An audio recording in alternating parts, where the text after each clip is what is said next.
भगवान शिव और चालाक धोबी की कहानी। बहुत समय पहले की बात है। एक छोटे से गांव में रघु नाम का एक गरीब धोबी रहता था। वह बहुत मेहनती था, लेकिन उसकी आदत थी कि वह हर चीज में चालाकी करने की कोशिश करता। वह भगवान शिव का भक्त तो था, लेकिन चाहता था कि बिना मेहनत किए ही उसे धन संपत्ति मिल जाए।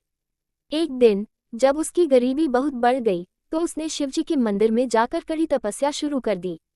वह रोज शिवलिंग पर जल चढ़ाता और हर हर महादेव का जाप करता। कुछ ही दिनों बाद भगवान शिव उसकी भक्ति से प्रसन्न हुए और प्रकट होकर बोले, रघु, तुम क्या चाहते हो?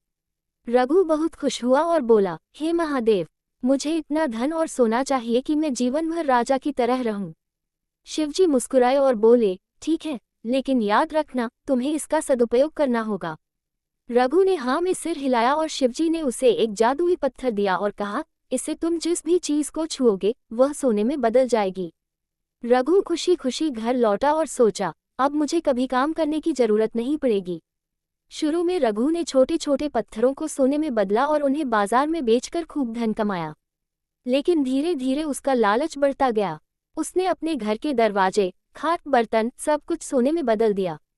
अब वह पूरे गांव में अमीर बन चुका था, लेकिन उसका लालच खत्म नहीं हुआ।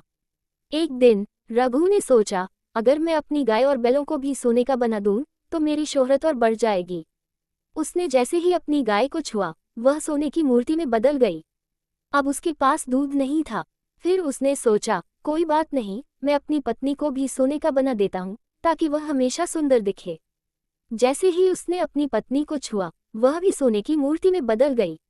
अब रघु घबरा गया। तारानकन तारानकन, हे महादेव, मैंने क्या कर दिया? तारानकन, अब मेरे पास सब कुछ है, लेकिन कोई भी नहीं जिससे मैं बात कर सकूं।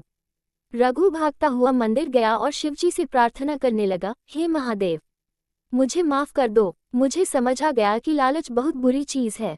कृपया मेरी पत्नी और मेरी गाय को पहले जैसा कर दीजिए। शिवजी फिर प्रकट हुए और बोले, रघु, मैंने तुम्हें पहले ही कहा था कि इस वरदान का सदुपयोग करो, लेकिन तुमने इसे लालच के लिए इस्तेमाल किया। याद रखो, धन का असली सुख अपनों के साथ होता है, न कि सोने से भरे महलों में। शिवजी ने अपना त्रिशूल घुमाया और रघु की पत्नी और गाय फिर से सामान्य हो गए। लेकिन जादुई पत्थर गायब हो गया। रघु अब समझ गया था कि मेहनत से कमाया गया धन ही असली सुख देता है और लालच से केवल दुख मिलता है। इसके बाद उसने फिर से अपने पुराने काम पर लौटने का फैसला किया, लेकिन इस बार वह दूसरों की भी मदद करने लगा। अत्यधिक लालच हमेशा नुकसान पहुंचाता है। धन से ज्यादा परिवार और अपनों का साथ जरूरी है।